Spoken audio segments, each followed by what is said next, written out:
1994年，阿尔卑斯山的小村庄发生了一起恶性谋杀案，19岁女生横尸野外，面部被涂满无烟煤，所有证据都指向当地的艾克林教会。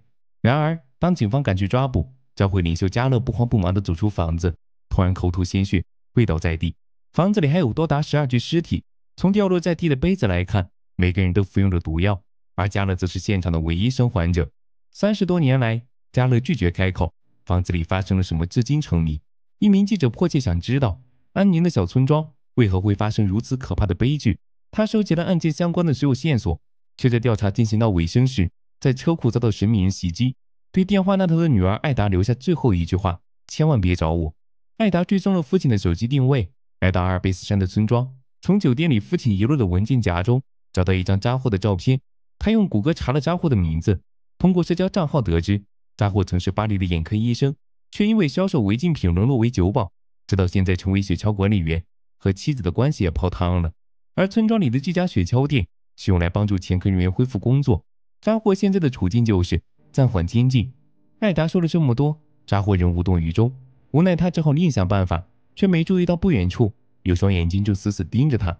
艾达不死心，雇佣了一个漂亮的女人，以雪橇板丢失为由，让扎霍陪她去小树林，使出浑身解数引诱。扎霍却对此无动于衷。女人恼怒离开，给艾达拨去电话抱怨。树林里传来窸窸窣窣的声响，他一回头，夜里扎霍回到家，后院的羊被野狼袭击，这已经是今年第3次了。舅舅和舅妈因此愁眉不展。扎霍走回房间，淡淡瞥了眼隔间的名字朱丽叶。他掏出手机看着女儿的照片，给前妻拨起电话，可前妻已经申请了单独监护权，扎霍就连想和女儿说一句话都难。艾达疲惫地回了酒店，他摘下假发，露出原本稀疏的头发。文件从身边掉落，里面有一把之前没注意到的钥匙。他刚拍照发给好友调查，酒店的电话就响了起来。对面的神秘人用低沉的声音说着，尽快把扎霍带过去找他。天刚亮，警探将扎霍带到警局，他是扎霍的假释官，负责监视扎霍在村庄里的各种行动。前一天有个叫艾玛的女人离奇失踪，最后见过的人只有扎霍，警方认定他是首要嫌疑人。直到艾达到警局为扎霍做了假证，声称亲眼看见女人和他分开，扎霍这才解除了嫌疑。作为交换，艾达要他帮忙寻找父亲。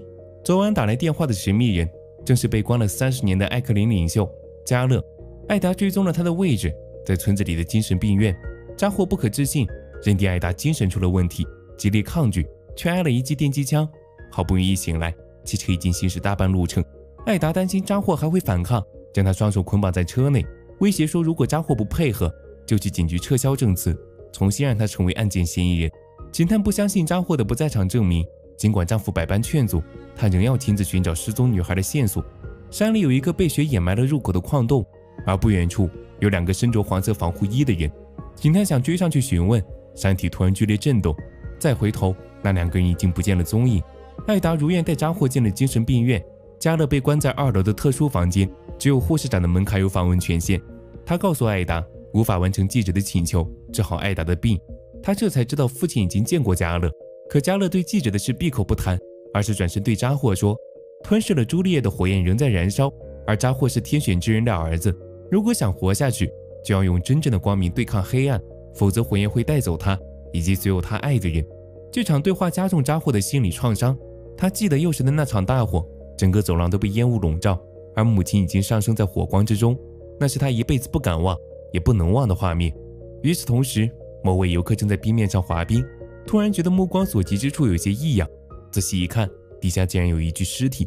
滑倒时，冰面应声破碎，女士仿佛活过来一般，翻身压在游客身上，阻止他游出冰河。等警方接到报案赶来，游客已经脱离危险。河里的女尸正是失踪了1天的艾玛，她的脸上还涂着无烟煤，细节和1994年时死亡的19岁女生一模一样。警探向丈夫询问下午那场地震，才得知村里的阿卡西亚研究所获准在矿区重新开采，当时应该是他们在矿洞里使用炸药。扎霍因要和罗密欧参加了一场派对，来到野外，在趟过小河，他才意识到派对点竟然是30年前发生过命案的艾克林教会地。每个进入的人都要在面部抹上无烟煤，据说那是净化的标志。另一边，医生给艾达发来语音，劝他继续接受治疗。10几年前，艾达被检测出白血病，常住在医院的监护病房。父亲每晚都会来看他，还准备了一台电脑作为礼物。就算平时一个人待着，也能和父亲视频通话，或是和世界各地的人聊天。可如今，那么爱他的父亲就不见了踪影。好友发来信息，他们搜索了那把钥匙，是1980年奥地利的老品牌，1990年时被一家法国建筑公司收购。村庄里某处停车场正是这家公司的产业。艾达这把钥匙能开启113号车库，父亲将这里改造成了工作室，里面堆满了30年来的案件资料，地上一盒写着朱丽叶名字的录像带吸引了艾达的注意。一大早，艾达叫来扎货，昨晚参加派对时涂的无烟煤还没来得及洗掉，在看见母亲的录像带后，扎货更是将这件事忘得一干二净。1994年时，横尸野外的女生名为罗克珊，她和朱丽叶是最好的朋友，也是她带朱丽叶加入了艾克林会。据说每个接触加勒的女人都会爱上她。记者和朱丽叶都不认为是加勒杀害了罗克珊，而当年的集体中毒事件也和加勒无关，凶手应该另有其人。就在此时，房间突然爆炸，所到之处几乎被火焰吞噬，火光刺激了扎货的神经，他沉浸在幼时经历的痛苦无法自拔，还是艾达拖着他跑出房间，两人才逃过一劫。谁都没有注意到，不远处一个黑袍洋头目不转睛地看着酒店的乱象。深山里，记者拼命狂奔，枪声在身后响起，躲避时他不慎摔倒，头部磕到路边的岩石，昏死过去。再次醒来，左腿被锯掉大半截，他痛苦地呻吟着，可这间小屋里没有任何人回应。火灾成功扑灭，罗密欧赶来查看扎货的伤势。艾达捋了捋收集到的线索，1994年的罗克珊和前2天死去的艾玛脸上都涂了无烟煤，说明30年前的凶手仍在潜逃。扎货死去的母亲以及艾达被带走的父亲，他们都有个共同点，意识到了加勒并不是真正的凶手。如今幕后之人等不及对扎货两人下手，是否也说明他们离真相越来越近？艾达敢对罗密欧透露这么多，是因为他早就查了对方的底细。罗密欧曾是知名摩托车手，夺了不少比赛冠军，直到2016年时不慎摔伤，彻底结束了职业生涯。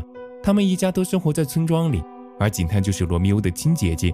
几人查看了工作室里所有录像，其中有一卷采访朱丽叶的磁带。他说起关于黑女人的传闻，黑女人会出现在灾难即将发生或是爱人将要死去的时候。每个夜晚，朱丽叶都能感受到黑女人在她的房间里，她无法动弹，甚至无法呼吸，什么也做不了。记者有一卷录像，是1994年时特警对艾克林会的突袭。新闻说现场有12具尸体，却不曾对外公布还有另一位幸存的男孩曼尼。当年负责案件的警察丹尼斯比对了艾克林会的 DNA， 却没有一人和曼尼匹配，推测曼尼的父母逃过了那场集体中毒事件，甚至于现在种种离奇现象都是他的父母所为。艾达顿感呼吸急促，两人只能先将他送入医院，交给罗密欧的暗恋对象哈里医生。扎霍接到女儿打来的电话，问他能不能在生日时见面。前妻心疼女儿如此思念父亲，对扎霍的态度也稍稍改观。精神病院内，扎勒右手握拳，不断捶打胸口，所有的病人似乎受到感召，在脸上抹了无烟煤，模仿着加勒的行动。等到护士们冲进来，病房又恢复如初，而加勒也端正地坐在病房里，似乎什么都没有发生。扎霍向舅舅打听起艾克林会，才知道加勒曾打着治病救人的名号广招信徒，甚至有人传言不少疑难杂症都被根治。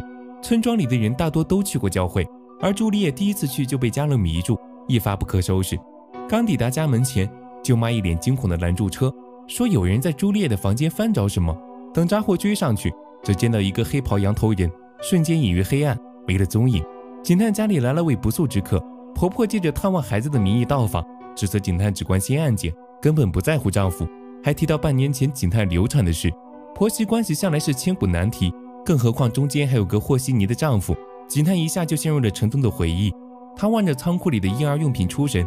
当初怀了2胎，5个月左右不慎流产，就此患上抑郁症，休养整整半年才回到警局复职。丈夫不在意，婆婆不理解，这样的日子何时才是个头？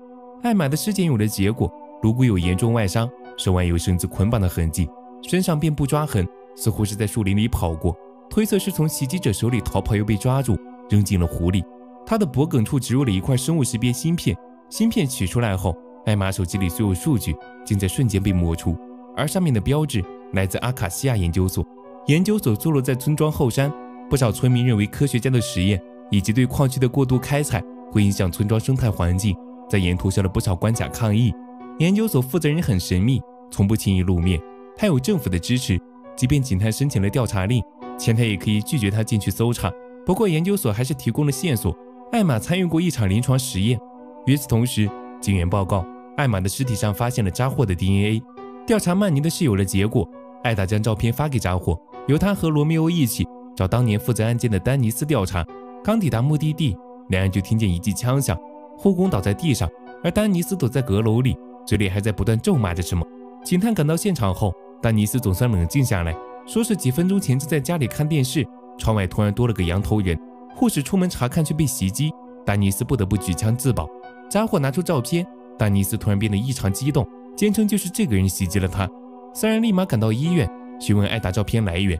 他和好友通过旧磁带分离了曼尼的音频，他哼唱的歌起源于某个小镇，由此调查到曼尼父亲，也就是照片上的男人瓦西里，非常痴迷宗教，他背着妻子偷偷带走曼尼，并送到艾克林会，而瓦西里就是加勒的第13个门徒，推测就是他犯下了30年前后的谋杀案，并且接下来还会有行动，马上将要迎来村里的传统节日，真凶肯定会混迹其中。三人潜伏在人群里，等待他露面。艾达还上台霸占麦克风，试图引起凶手注意。扎霍的前妻想改善彼此的关系，特意带女儿回村庄找他，偏偏羊头人就暴露在眼前，扎霍只能让妻子赶紧带女儿躲起来，和警探一起成功截住羊头人，竟然是丹尼斯，他的手边还有一瓶剧毒。就在这时，所有人开始吐血，而丹尼斯也逃跑了。一直到深夜，警探才在艾克林集会点找到丹尼斯，他用榔头砸开客厅的墙壁，拿出藏在里面的头颅，正是艾达苦苦寻找的瓦西里，曼尼的父亲。事情还要从1994年开始说起。丹尼斯早就调查到艾克林会，那时他身患痴呆症，听加勒说只要对瓦西里做一场净化，痴呆症就能康复，便用石头活生生砸死了他。事后又害怕被人告发，就在艾克林的水箱里下毒。30年来，他一直被心理阴影折磨。所谓看见羊头人只是幻觉，他误以为村民知道他的卑劣行径，又在派对的水里下了毒。但1994年的罗克山以及前几天死去的艾玛都不是他所为。说着，丹尼斯吐出一口鲜血，画面定格在不远处的剧毒。他终究还是为所犯之罪付出了代价，于他而言，又何尝不是解脱？案件嫌疑人意外离世，警探担下全部责任。丈夫落井下石，申请要将他调到其他村庄去处理一些文书内的工作，理由是警探的抑郁症还未恢复，总是执着于一些根本不重要的案件，变得再也不像他了。可警探却说，他从来都没有变，只是丈夫不再信任他了而已。扎霍很晚回到家，前妻已经带着女儿离开，连电话都不肯接。酒店失火后，艾达无处可去，暂时借住在扎霍家里。收拾房间时，舅舅拿出一个随身听，朱丽叶当年经常对他说话，录下了不少声音，也算是给扎霍留下了念想。艾达十分在意床的朝向，在房间里摆弄了半个小时都不满意，索性到扎霍的房间同床共枕。这个夜晚，两人谈了很多，彼此的感情也在暧昧的黑暗中有了升华。前妻带着女儿住进村庄的旅馆，却没注意到身后有辆车紧紧跟随。第二天一大早，前妻准备退房离开，前一刻还在门口玩耍的女儿突然不见了踪影。她听见女儿的尖叫，追上去才看见女儿的额头上被画了奇怪的符号，还嚷嚷着看见了怪物。扎霍收到消息，马不停蹄赶去和妻女见面。前妻将符号手绘在纸条上交给他。考虑到女儿差点身陷险境，扎霍担心他们回巴黎的路上会遭遇不测，将其安排在好友家中暂住。为了找到真凶，他再次来到工作室查看录像带，顺便给罗密欧打去电话请假。雪橇店来了个凶神恶煞的男人，看上去是要找扎霍的麻烦。罗密欧虽然爱犬将他赶走，可没多久，雪橇店的小狗跑进来，示意罗密欧跟他去后山。爱犬低声哀嚎着，他被子弹击中，奄奄一息。哈里为爱犬缝合了伤口，子弹口径很小，是手枪，但袭击的人和村庄的案件没有任何关系。扎霍在巴黎时曾有几个仇家，男人是在最近的案件报道里看到有扎霍的身影，特意追过来寻仇。扎霍提起有一卷磁带，是记者在1994年时罗克山的葬礼上拍摄的，有一个身着帽衫、脸上有胎记的女人德特拉兹，她一直在跟朱丽叶说话。没多久，朱丽叶在派对上被人刺伤，镜子上还留有奇怪的标记。德特拉兹满手是血，在角落里大口喘着粗气。扎霍本想给艾达提供线索，可男警又传唤他去了警局。艾玛的尸体上检测出扎霍的 DNA， 是生前和扎霍亲热时留下的，只是警方手头没有任何证据，询问了几句就放他离开。扎霍经过走廊时，恰好碰到2位警官在整理档案，趁其不备偷走德特拉兹的资料。果然是一个有着胎记的女孩，她随身携带的项链和女儿额头上的符号一模一样。德特拉兹隐居在山里的农场，平时鲜少和人来往。罗密欧刚好知道他的住所，两人刚驱车上路，扎霍的仇家也出现在身后，拼命撞向两人的车，即便加速也没能躲开这块狗皮膏药，汽车被撞下山坡，好在他们只是受了轻伤。仇家仍穷追不舍，扎霍和罗密欧往深山里躲，误打误撞进了德特拉兹的农场，而艾达的父亲正躺在2楼的房间里，还被锯断了一条腿。另一边，艾达潜入丹尼斯的家，在抽屉里找到一张设计图和一些涂鸦建筑的照片。好友很快查到来源，建筑公司在村子里留下了一栋烂尾楼，里面刚好有这些涂鸦。门外有人影闪过，艾达警惕地拿起电击枪，却发现来人竟然是警探。他也调查到丹尼斯在烂尾楼那里买了房，事不宜迟，两人决定合作。途中，艾达告诉警探，由于一直找不到合适的骨髓，他的病情恶化了，化疗效果一次比一次差。父亲执着调查30年前的案件，似乎也是在寻找能和艾达匹配的骨髓。谈话间，汽车已经抵达目的地，和照片上一样，烂尾楼里充斥着风格各异的涂鸦。丹尼斯的房间在134号，里面放着基础设施，墙壁上写满了数学公式，看来是有人在这里生活过。艾达拉开破败的窗帘，恰好看见护理员从前方经过，他声称前方200米处发生雪崩，不允许任何人靠近。可艾达敏锐察觉到护理员在撒谎，掏出电击枪袭击了他。前方没有发生雪崩，倒是在不远处放置了黄色帐篷。刚走进去，刺鼻的恶臭扑面而来，地上放着几十具被开膛破肚的绵羊尸体。还没从震惊中缓过神，两人只觉浑身无力，片刻后直接瘫倒在地。意识消散前的最后一眼，看见几个身着黄色防护衣的人走了进来。与此同时，扎霍和罗密欧正准备带记者离开。德特拉兹端着猎枪出现在身后，但他并没有贸然开枪，而是瞄准了扎霍的仇家。他似乎对擅闯家里的两人没有敌意，扎霍这才有勇气问他为何要给女儿画上奇怪的符号。原来30年前的事是个误会，德特拉兹并没有袭击朱丽斯，相反，他看出朱丽叶性格大变，想要问个究竟。可朱丽叶竟划伤他的手，还用刀片对准了小腹，所以德特拉兹就在镜子上画上进化的符号。至于记者，是他在山里碰巧遇到，并带回来救治。他想让村庄远离邪恶，可没一个人相信他，而制造邪恶的人就藏在矿井里。他有千百副面孔，所有事情都要从邪恶的起源查起，其中的关键人物就是加勒。精神病院每天定时监督病人服药，而这次加勒怂恿他的追随者引发骚动，偷偷将药藏了起来。到了夜里，加勒又开始捶打胸口，赶来的护士长想给他注射镇静剂，却被追随者偷袭。加勒留下一句话，那对姐弟必须被消灭。警探被人抬上病床，恍惚中看见了当年的男孩曼尼，可当他醒来，已身处自己的汽车内，那顶黄色帐篷不翼而飞。之前发生的一切都不是幻觉，那群人是要掩盖他们的行踪。扎霍传来消息，他们将记者送往医院治疗。艾达守在父亲的床边，他是无神论者，但这一刻却比任何信徒都要虔诚，祈祷父亲能快些醒来。记者的身体里取出一颗12口径的子弹，恶魔一般是不需要配备狩猎装备的，所以对他开枪的一定是人类。罗克山意外离世，朱莉也在家里放火，再加上失踪的艾玛身上种种伤痕，都能解释30年前后的离奇事件全都是人为。只是推动故事发展的幕后真凶到底会是谁？德特拉兹似乎早就预料到警方会搜查，提前一步离开了农场，只留下还在昏迷的仇家。警探翻找了30年来的档案记录，2006年时，曼尼就被丹尼斯上报死亡。警探怀疑是丹尼斯伪造了死亡证明。小镇发生的所有离奇事件，线索都指向阿卡西亚研究所，而要破除谜题的关键就是曼尼的真实身份。但丈夫还以为是警探抑郁症发作，胡言乱语，两人大吵一架，惊动了孩子，这件事也就不了了之。罗密欧一直深爱着哈利，可与世隔绝的小镇往往也无法接受年轻人的新兴思想。迫于压力，哈利从未回应，但快速增长的情愫只会让他在想到罗密欧时，如同隔靴搔痒，意犹未尽。于是哈利决定直面彼此的内心。警探的婆婆是学校校长，送孩子上学的同时，他打算去找婆婆聊聊。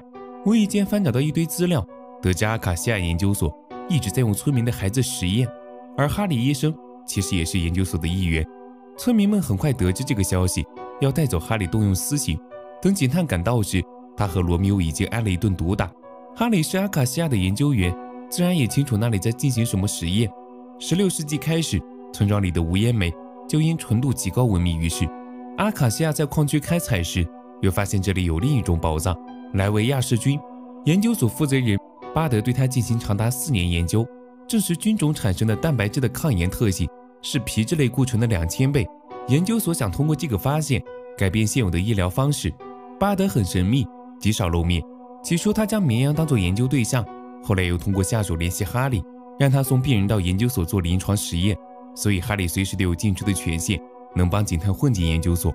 另一边，扎霍去了公墓缅怀朱丽斯，却在不远处找到一尊雕像，藤蔓遮挡了一排手刻字体：艾诺拉，求你放过我。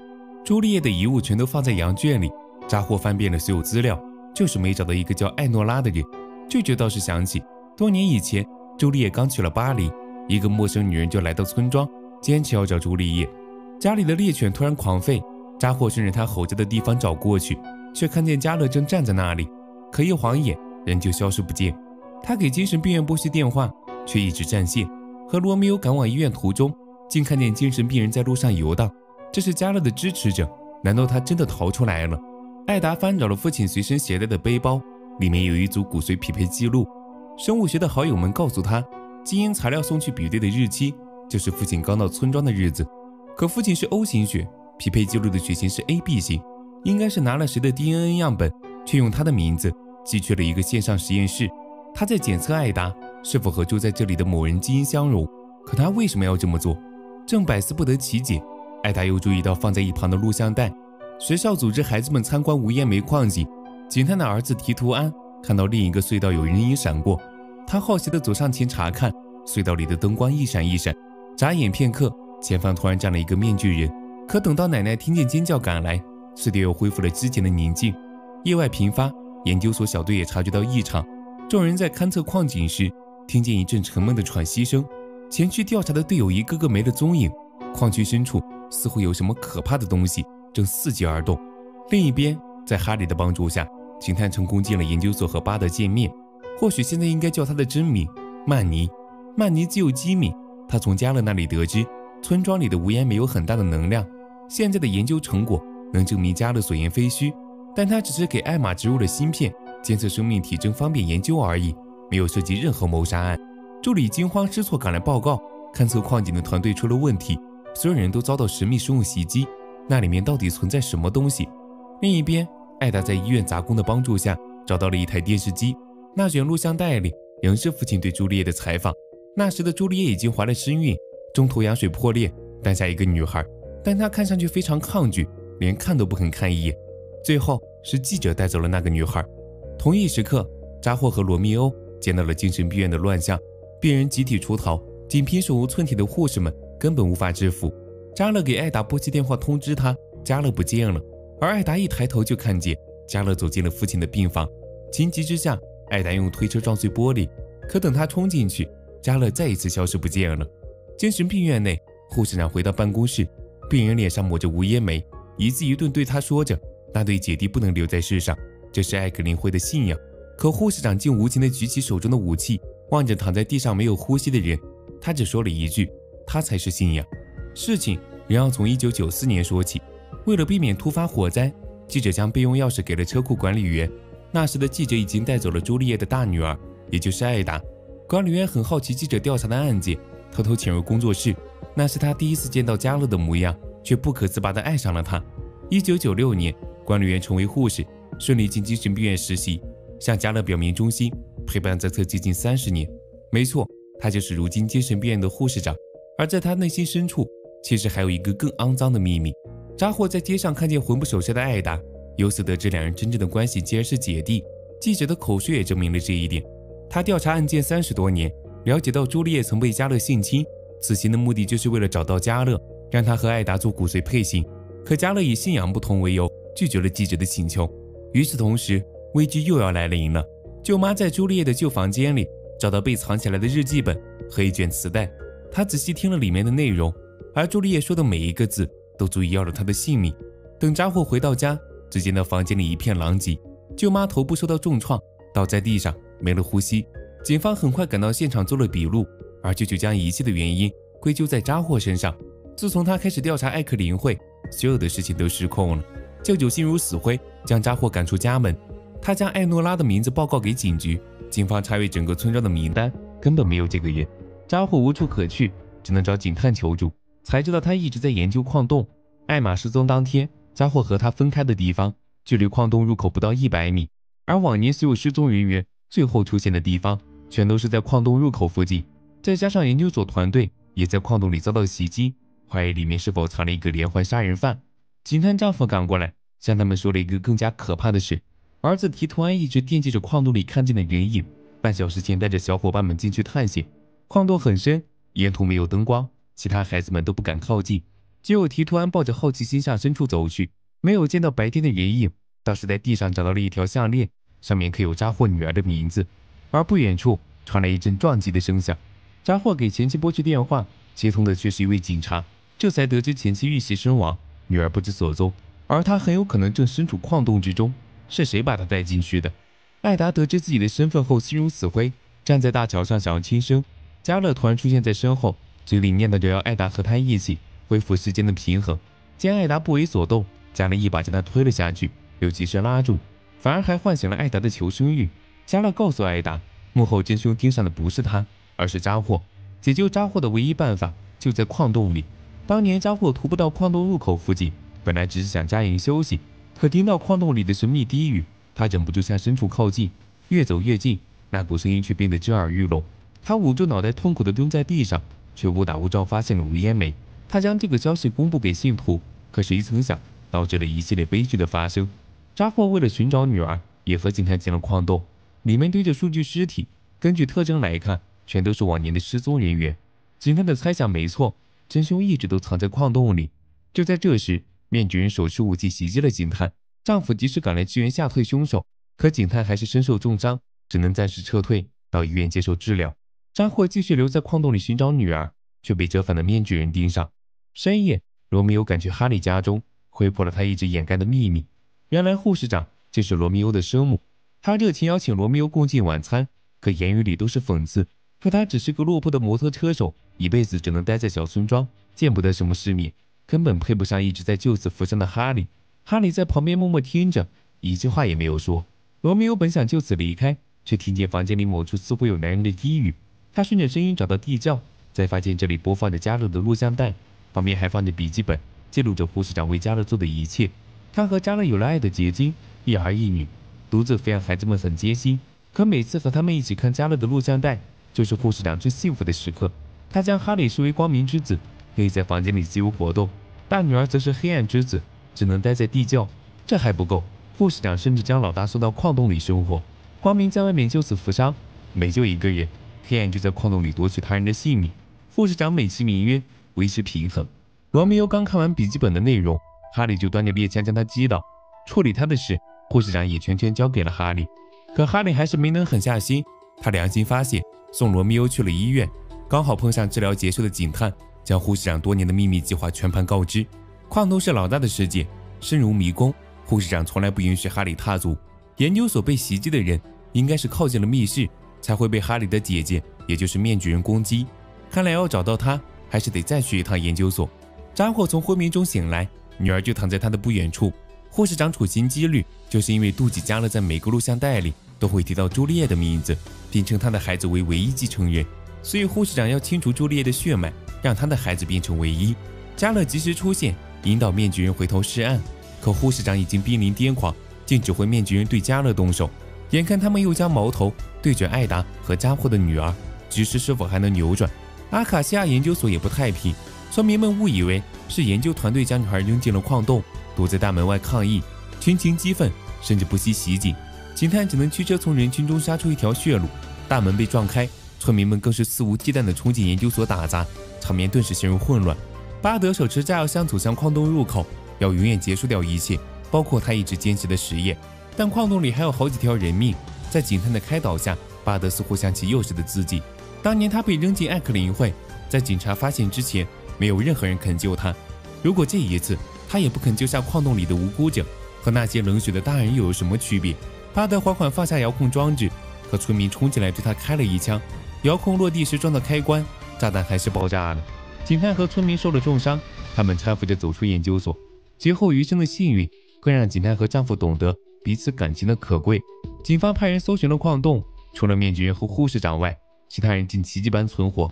但事情并没有如想象中完结。哈里入狱后交代了护士长所有的罪行，但他始终坚持1994年的罗克珊，还有后来的朱丽叶，以及前不久死去的舅妈都不在护士长的计划里。难道案件里还有另一个凶手？扎霍做了配型，和艾达的骨髓完全匹配，他不用再接受漫长又痛苦的化疗，可以好好体验这个世界的美好。但他从未想着和嘉乐相认，因为从小到大陪伴他、爱护他的只有一个人。回家途中，父女俩惬意闲聊，扎霍的手机传来简讯，还有门诊试图联系艾达所有的联系人。他们发现了一个不得了的秘密，通过艾达曾上传的基因图谱显示，嘉乐根本就不是他的生父。舅舅放下对扎霍的怨恨，将他带回了家。刚好当晚家里的绵羊难产，舅舅随手给他拿了一件旧衣服，两人默契配合，顺利给绵羊接生。舅舅给小绵羊取名为小扎霍，因为他如扎霍本人一样，是历经磨难的幸存者。扎霍回到母亲的房间，桌子上放着一部随身听，这是舅妈死前听的那一部。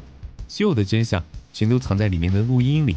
罗克珊死前经常会来找朱丽叶，因为他发现了朱丽叶哥哥的秘密，但每次朱丽叶都不领情，恶语相向，将他赶走。